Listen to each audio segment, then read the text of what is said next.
Hoje nós vamos inaugurar nossas primeiras aulas de videoaulas, perfeito, pessoal? Então, o nosso primeiro tema hoje nós vamos trabalhar é a urinálise, mais especificamente a parte técnica da urinálise, onde nós vamos rever alguns conceitos, tanto de microbiologia, até mesmo a parte física, química e microscópica da urina. Esse roteiro serve como um roteiro para a aula prática que nós vamos ter e vai envolver toda a parte fundamental da preparação da amostra de urina. Não vamos trabalhar ainda a parte da microbiologia e muito menos a parte da microscopia. Isso nós temos aulas específicas para isso. Hoje nós vamos trabalhar a parte bruta, a parte de preparação da amostra de urina. Perfeito? Então assim, dentro do nosso esquema que nós temos que realizar a nossa aula, nós temos que primeiramente ter separado todos os nossos materiais que nós vamos utilizar. Aonde? Para a parte microbiológica, nós vamos utilizar o agar de semeadura, tá? Aqui nós vamos representar somente por um agar, o agar clade. Alguns laboratórios utilizam concomitantemente agar McConkie e outros cromogênicos. Também tem uma outra situação que é o Urilab Trio aqui, que também é uma nova tecnologia que está sendo utilizada. A nossa alça de semeadura, tá? Agora para a parte da rotina de urina, nós vamos utilizar as nossas tiras reagentes, tubos cônicos obrigatórios, tá? Pipetas de Pasteur, lâmina, lamínula, um lápis para fazer a gravação em lâmina, obviamente a nossa amostra e não vamos esquecer nunca do que? Dos nossos EPIs. Lembrando que para nossas aulas práticas é obrigatória a utilização de todos os EPIs, sendo dos quais na rotina de urina a obrigatoriedade se dá pelo jaleco, pelas luvas, calçados fechados, cabelos presos, unhas curtas e não pode fazer a utilização de brincos largos. Perfeito, pessoal? Então vamos iniciar a nossa aula, primeiramente calçando todas as nossas vestimentas de proteção e primeira coisa que devo ter em mãos, tá? Antes de iniciar qualquer tipo de procedimento, o mapa de trabalho. O mapa de trabalho vai orientar quanto aos exames que devem ser realizados nesta amostra de urina. Lembrando que uma coleta de urina não serve simplesmente para fazer um exame de rotina de urina, pode servir para diversos outros, mas o que nós devemos ter como principal é se existe a necessidade de realização de um exame de cultura de urina, comumente chamado de urocultura. Caso haja esse exame, é necessário que seja feito por primeiro, antes da rotina de urina. Isto por quê? Porque a partir do momento que eu abro o pote de urina, tá, com a minha amostra, eu tenho a possibilidade de contaminação do ambiente. Lembrando que um ambiente laboratorial é um ambiente extremamente contaminado. Então, como eu vou trabalhar a parte microbiológica e já identifiquei no meu mapa de trabalho a necessidade de se fazer o exame de urocultura, eu vou primeiramente fazer o quê? A identificação da minha amostra. Obviamente que dentro de um laboratório ela vai vir identificada com o quê? Com o código de barra e o nome do paciente. Aqui nós vamos identificar com a amostra número 1 e no meu mapa de trabalho também a amostra número 1. Após isso, para a aula de microbiologia, essa base, eu vou calçar todos os meus EPIs para esse tipo de aula, no qual faz necessário a máscara e o óculos para evitar a contaminação ocular. A partir desse momento, pessoal, neste caso específico, eu vou estar trabalhando com o quê? Com uma alça, perfeitamente, uma alça descartável, não é aquela alça reutilizável que nós vamos utilizar de níquel, a qual a gente vai flambar no bico de Bunsen. Pode ser feita com qualquer uma delas, desde que obedeça, tá, a nossa necessidade de 1 microlitro de amostra para ser semeado no agar clade. Perfeitamente, pessoal? Então, o que eu vou fazer? Tá, eu vou debaixar um pouquinho a máscara aqui, não é o ideal, é somente para nós fazermos a videoaula e o som sair melhor. Com a alça, tá, descartável, eu vou abrir com uma mão a minha urina, vou homogeneizá-la muito bem, por quê? Para que todo o sedimento fique homogeneizado na amostra, e vou, com a alça, pegar um pouco da amostra. A partir desse momento, eu vou pegar o agar em mãos, perfeitamente, pessoal, e com uma mão eu vou abri-lo, tá? De uma forma que não exponha toda a sua superfície ao ar. Abrindo o agar, eu vou fazer um risco central e estrias ao longo do agar clédico. Vocês podem verificar dentro do nosso material como deve ser realizada a semeadura de urina. Após isso, fechei com uma mão, virei sempre com a tampa para baixo, vou descartar novamente a minha alça e a partir deste momento vou fazer o que? A identificação do agar clédico, tá? Então, sempre lembrando, nunca se identifica na tampa, porque se a tampa cai, eu vou perder a identificação. Agora imagine que tem vários agares, quem é quem, tá? Obviamente que nós vamos ter que refazer, mas sempre lembrando que a gente faz na parte de baixo do agar. Perfeito, pessoal? Essa é a parte que nós vamos utilizar para fazer a parte de microbiologia. Tá? Agora nós vamos prosseguir com a nossa aula de urinálise, tá? Aquela parte que nós vamos fazer a urina básica, também conhecida como sumário de urina do tipo 1, perfeito, pessoal? Todas elas se dão pelo quê? Por uma amostra de urina de jato médio, tá? Então, o que primeiramente eu vou fazer? Com o meu mapa de trabalho em mãos, eu vou trabalhar o quê? Os aspectos macroscópicos desta urina. Quem são os aspectos macroscópicos? O nome já diz, aspectos que eu possa verificar simplesmente olhando para a urina, tá? E lembrando que esses aspectos macroscópicos devem obrigatoriamente ser visualizados aonde? Tá? No meu tubo mãe, nunca no meu tubo cônico. Então, eu vou fazer da seguinte forma. Seguro pela base e pela tampa, lembrando da regra básica, porque se muitas vezes eu seguro só pela base, aperto, algumas tampas podem voar. Sim, o plástico é muito fino. Se eu seguro pela tampa e não está fechado, a amostra pode cair. Então, segurando pela base e pela tampa, vou homogeneizar para que eu tenha toda a solução homogênea e possa verificar de uma forma mais corretamente os aspectos macroscópicos dessa solução.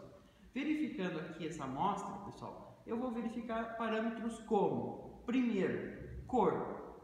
Lembrando das cores que a gente aprendeu em aula, as tonalidades de amarelo, o âmbar, o hemorrágico, e evitar alguns abusos, por exemplo, algumas cores que não existem. Alaranjado, tá? Urina roxa, urina verde, tá? São alguns aspectos que se enquadram dentro de alguns parâmetros que já foram passados para vocês. Perfeito, pessoal? Verifiquei aqui. Cor. Esta cor aqui nós podemos classificar como amarelo citrino. Venho e coloco no meu mapa de trabalho. Aspecto, pessoal. Verificamos o aspecto aqui. Está translúcido? Não está? Está turvo? Ligeiramente turvo? Neste caso aqui nós temos o que? Uma amostra ligeiramente turva. Então nós vamos colocar aqui também ligeiramente turva. Qual a importância de se utilizar o tubo mãe nesse caso, tá? Se eu utilizo um tubo cônico para fazer esse tipo de visualização, muitos laboratórios reutilizam, principalmente se os tubos cônicos forem de plásticos. E muitas vezes nós vamos fazendo o quê? A partir da limpeza, vai deixando fosco a superfície desse plástico. Como consequência, o que vai acontecer? Obviamente que todas as substâncias que eu colocar aqui, por mais que eu coloque água, a mesma vai estar turva. Então, sempre analisando no tubo mãe. Lembrando que o tubo de urina, obrigatoriamente, deve ser o quê? Deve ser estéril e transparente. Perfeito, pessoal? Verifiquei esses dois aspectos. Daí vocês vão me perguntar, professor, e a densidade?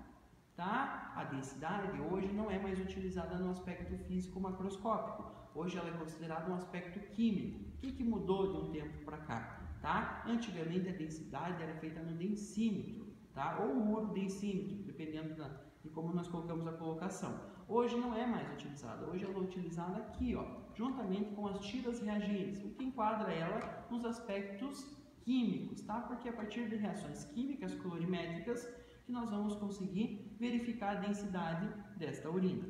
Perfeitamente, pessoal? A partir do momento que eu verifiquei todos os aspectos macroscópicos, aí sim eu vou prosseguir com a nossa análise química da urina. Aí deve estar me perguntando, professor, e quanto que eu coloco no laudo, tá? Naquele campo que nós vamos chamar de volume. O volume nós vamos colocar o quê? Sempre 10 ml. Por quê, pessoal? O volume que eu tenho dentro deste pote não tem relevância nenhuma quanto ao aspecto clínico do paciente. Uma vez que eu posso colocar pouca, bastante, e isso não reflete necessariamente quanto de urina tenho armazenado na minha bexiga. Então, para o médico, isso não vai ter valor nenhum clinicamente falando. Eu vou sempre colocar 10 ml, por quê? Porque a partir dos 10 ml, nós podemos calcular a concentração final na minha microscopia, também numa aula que nós tivemos ali na teoria. Perfeito, pessoal? Então, agora, com a ajuda do quê? Dos meus tubos cônicos, sempre lembrando que os mesmos devem estar numa estante, homogeneizo novamente a minha urina, abro-a e transfiro exatamente 10 ml para o meu tubo cônico.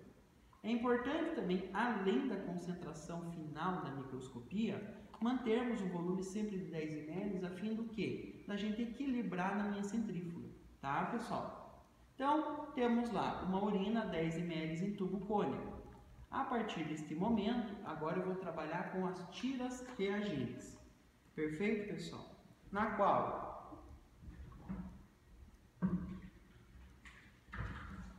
nós vamos verificar o que? Um comparativo entre as colorações presentes na minha tira e o gabarito que sempre está ao verso do nosso frasco que vem armazenado as tiras.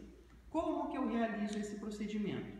Pego uma tira, muito cuidado para não contaminar com umidade, já fecho imediatamente o meu frasco, lembrando, pessoal, que esse frasco é extremamente contaminado, vocês vão ver por quê. Tá? Então, sempre a necessidade, mesmo que não fazendo o exame, utilizar luvas. Pego a minha tira e coloco dentro do meu tubo cônico. Tá? A partir desse momento, imediatamente retiro. É importante ressaltar isso, pessoal. Muitas rotinas grandes de urina trabalham com diversas amostras e as pessoas fazem linha de produção. Vão colocando e depois tirando. E isso vai fazer com que haja muito contato das minhas tiras reagentes com a urina, e isso não é bom. Por quê? Porque muitas vezes as reações colorimétricas podem contaminar as almofadinhas da outra reação, tá? Simplesmente porque ela solta a tinta da reação colorimétrica e, como consequência, aquela reação faz a contaminação do outro parâmetro. Perfeito, pessoal? Isso é um jeito coloquial de se falar. A partir desse momento, eu vou fazer batidas laterais no quê? Num papel absorvente, para que eu retire o excesso de urina, mas não o excesso que está nas almofadas. Então, tomar cuidado para nunca colocar para a parte de baixo a minha urina. Perfeito, pessoal? Sempre lateralmente. Mesma regra, por que eu não posso deixar aqui? Se eu deixo com muita urina em cima dessa tira reagente, o que vai ocorrer? Vai ocorrer que a mesma também vai contaminar os parâmetros laterais. E coloco para descansar. Pessoal, na verdade, quando eu falo em descanso, é o que? Eu estou fornecendo tempo para que haja reação química entre a amostra urina e os parâmetros químicos que estão incrustados nessas almofadinhas. Tá? E isso é necessário para quê? Para que ele forneça uma reação colorimétrica ideal e compatível com o estado clínico do meu paciente. Quanto ao tempo que nós devemos deixar, se a gente verificar aqui no gabarito, ao lado de cada um dos parâmetros eu tenho um tempo que é de 30 a 60 segundos, sendo o máximo 120 segundos. Este é o tempo que nós devemos esperar para que haja completa reação na minha tira de urina. Perfeito, pessoal? Supondo que nós já temos esse tempo, vou prosseguir com a seguinte metodologia. Eu vou agora começar a fazer os comparativos de cores. Então, lembrando, pessoal, que a primeira coluna sempre é a coluna do gabarito. Perfeito, pessoal? Então, é a coluna que vai se referir à negatividade, à normalidade da urina. E a partir disso, cada uma das almofadinhas aqui é um parâmetro que nós devemos analisar. E os parâmetros estão descritos aqui, ó. Urobilinogênio, glicose, corpos cetônicos, bilirrubina, proteínas, nitrito, pH, sangue, densidade e esterase leucocitária.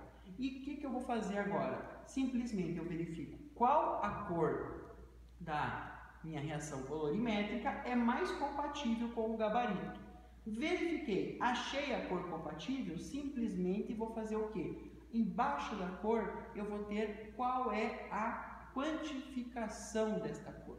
Essa quantificação pode se dar em cruzes, tá? Pode se dar em palavras, por exemplo, raras, abundantes, cruzes, 1, 2, 3 cruzes, tá, pessoal? Até mesmo numerais, por exemplo, no caso do pH, 5, 6, 7, 8, 9 de pH. Também eu vou ter alguns números quebrados, por exemplo, a densidade, 1000, 1005, 1010, 1015, 1020, 1025, 1030. Perfeito, pessoal? É só uma questão comparativa. Para cada parâmetro analisado, venho e anoto aonde? No meu mapa de trabalho. Vamos lá, urobilinogênio, deu negativo, negativo.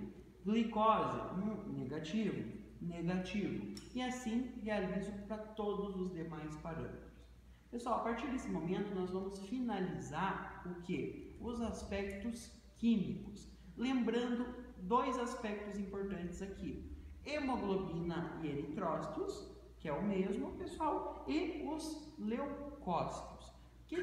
Por que são importantes esses aspectos? Porque são aspectos que nós devemos confirmar em lâmina, ou seja, lá na microscopia. Ele pode aparecer aqui a presença de hemoglobina de eritrócitos, mas eu tenho que verificar se isso realmente existe aonde? Na minha microscopia. Pode aparecer aqui esterase leucocitária, temos que verificar se isso existe na microscopia. Lembrando que, no caso da hemoglobina e eritrócitos, a hemoglobina pode aparecer sem a necessidade dos eritrócitos, mas agora quando os eritrócitos aparecem, obrigatoriamente a hemoglobina vai aparecer. Por que disso? Por conta da lise celular, tá? Então o que acontece? Por algum efeito patológico, químico, tóxico, expositivo, nós podemos ter o quê? O rompimento das hemácias com a liberação da nossa hemoglobina no meio. Perfeito? Ela vai ser detectada, mas nós não vamos conseguir visualizar as hemácias. Pessoal, depois dos aspectos químicos realizados, nós vamos prosseguir com a minha centrifugação. Então eu vou pegar o quê? Lembrando que sempre eu tenho que ter o equilíbrio, então aqui eu vou trabalhar com 2 amostras, não tenho 2 amostras de urina, completo uma com água. E vou colocar na minha centrífuga, tá? Existe a necessidade de ficar tampado? É óbvio que o ideal é que nós devemos tampar nossas amostras. Mas nem sempre isso na rotina é possível. Então, o que vai acontecer? Quando eu centrifugar essa amostra, a força G vai empurrar a amostra para baixo, tá? Contra a parede da centrifugação. Como consequência, nós não vamos ter, desde que feito corretamente, o derrame dessa amostra na centrífuga. Fui lá, centrifuguei. Professor, quanto tempo eu devo centrifugar? Tá? Pela bibliografia, nós vamos trabalhar 5 minutos. Professor, qual a velocidade que nós devemos centrifugar? Pela bibliografia, entre 1000 e 1500 RPMs. Claro, pessoal, que a bibliografia existem diversas e essas bibliografias podem ser diferentes. Nós temos bibliografia que pedem 10 minutos, bibliografias que pedem 3 minutos, 5 minutos de centrifugação. Bibliografias que pedem 1000, 1200, 1500 até 2000 RPMs de velocidade. Claro, pessoal, que cada autor trabalha de uma forma. Nós vamos utilizar aqui a base, que é 5 minutos por 1500 RPMs. É uma velocidade boa, que vai produzir um sedimento bom e, principalmente, não vai agredir os elementos figurados da minha urina. Por exemplo, uma alta centrifugação pode fazer a destruição de alguns cristais, de alguns cilindros. Por quê? Porque a força G vai fazer o rompimento desses elementos figurados. Pessoal, depois de 5 minutos, centrifuguei a minha amostra. Obviamente, vou esperar parar a minha centrífuga. Vou retirar. Tenho aqui uma amostra centrifugada. O que vou fazer agora, professor? Agora eu vou retirar o sobrenadante desta amostra. Tá? Como? Com o auxílio de uma pipeta de Pasteur. Claro que existem alguns outros métodos que nós vamos utilizar comumente dentro de um laboratório. Mas a pipeta de Pasteur é a mais correta. É a mais lenta, mas por hora é o que vale. Pessoal, muito cuidado para não encostar a pipeta de Pasteur ao fundo do nosso tubo, tá? Porque senão nós vamos fazer a retirada do sedimento e não é esse o interesse. E vou indo, se aproximando do fundo, o que vai acontecer? Vou mais devagarzinho. Daí a pergunta que todos devem fazer: quanto deixo de urina ao fundo, tá? Do meu tubo cônico? Depende do que o seu laboratório vai utilizar de bibliografia. Aí nós vamos voltar lá no aspecto macroscópico e físico. Qual a importância de se centrifugar 10 ml? A importância de centrifugar 10 ml é o quê? É quanto eu vou deixar de sedimento. E isso vai dar uma relação de concentração de urina.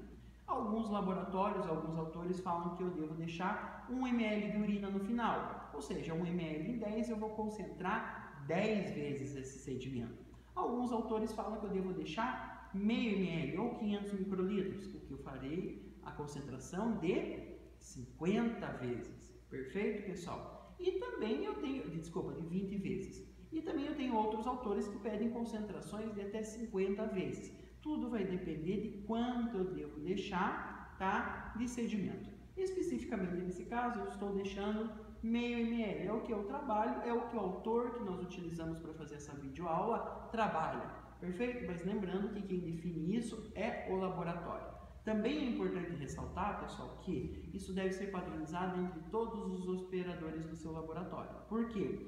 Eu não posso estabelecer um valor de referência com concentrações de urina diferentes. Por quê? Porque eu vou ter elementos mais diluídos ou menos diluídos. E o valor de referência não vai servir para todos esses tipos de padronizações. Então, o laboratório deve possuir um POP estabelecido pelo sistema da qualidade, aonde neste POP vai estar descrito todo o procedimento, inclusive concentrações finais.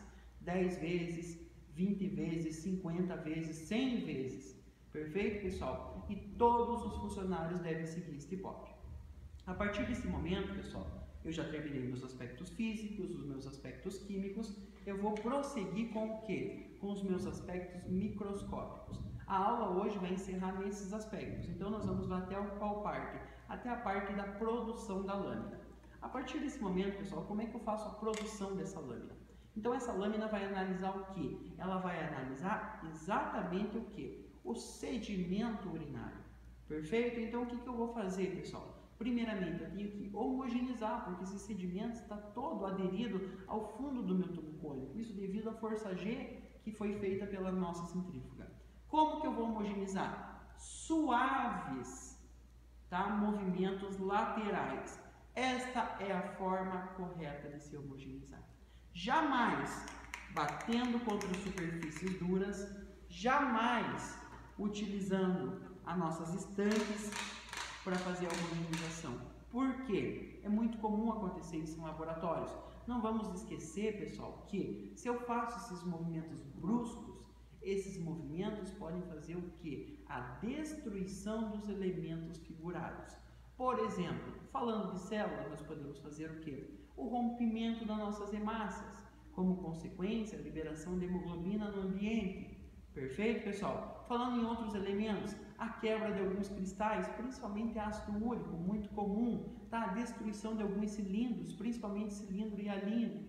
Perfeito, pessoal? Que são extremamente frágeis. E quando eu tenho esse tipo de movimento, eu acabo causando a destruição desses elementos. E daí, como consequência, na minha microscopia, eu não vou verificar esses elementos. Perfeito, pessoal? Homogeneizei, a partir do momento que eu vejo que o botão de sedimento que fica embaixo foi dissolvido, com a ajuda de uma pipeta de Pasteur ou micropipeta, dependendo da padronização do seu laboratório, eu vou transferir um volume. Alguns laboratórios trabalham com uma gota, alguns laboratórios trabalham com 50 microlitros, 100 microlitros, depende da sua padronização, e principalmente baseado em uma bibliografia. Pessoal, então aqui eu vou pegar uma gota, tá?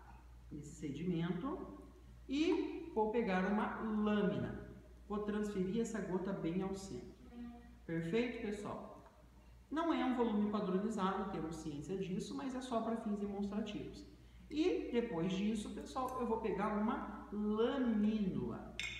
Esta lamínula, lembrando que nós devemos obedecer algumas regras, tá? Nunca pegar ao meio da lamínula. Perfeito? Por quê? Se você estiver de luva, você vai transferir o talco da luva para a lamínula. Tá? O talco da luva causa interferentes na visualização da nossa urina na microscopia, inclusive interferentes que vão se assemelhar a alguns tipos de estruturas fúngicas. Pessoal, claro que nós estamos falando aí de um amadorismo na leitura, mas pode ocasionar. Então, sempre lateral. E no caso, se eu estiver sem luva, também não posso pegar no meio da lamínula. Por quê? Porque nós vamos transferir a gordura da nossa pele para a lamínula, que também vai causar alguns efeitos indesejados na microscopia.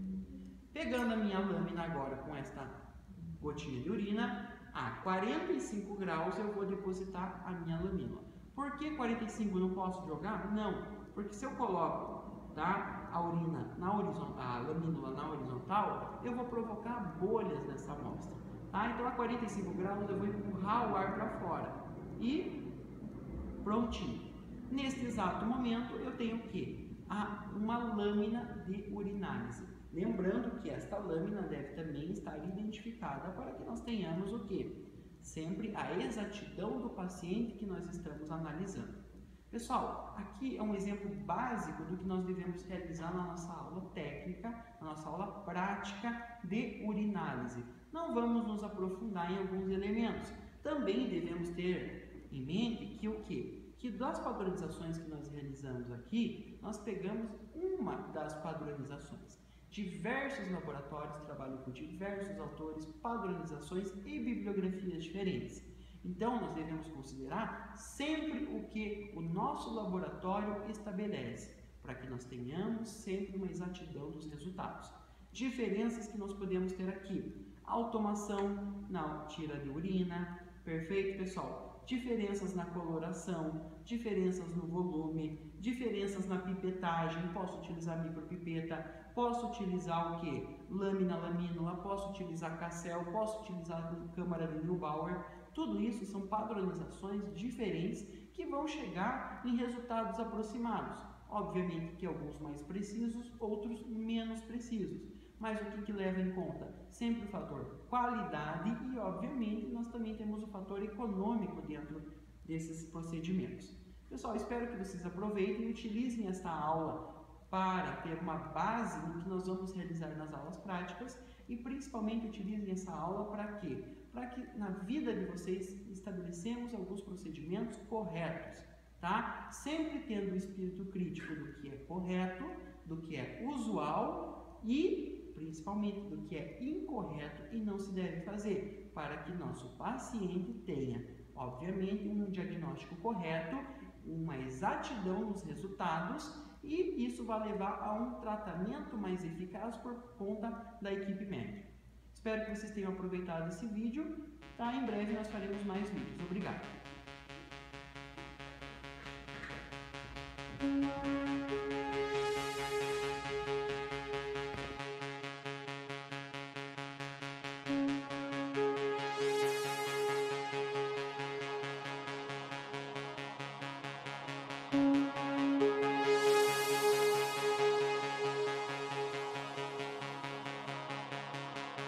Yeah.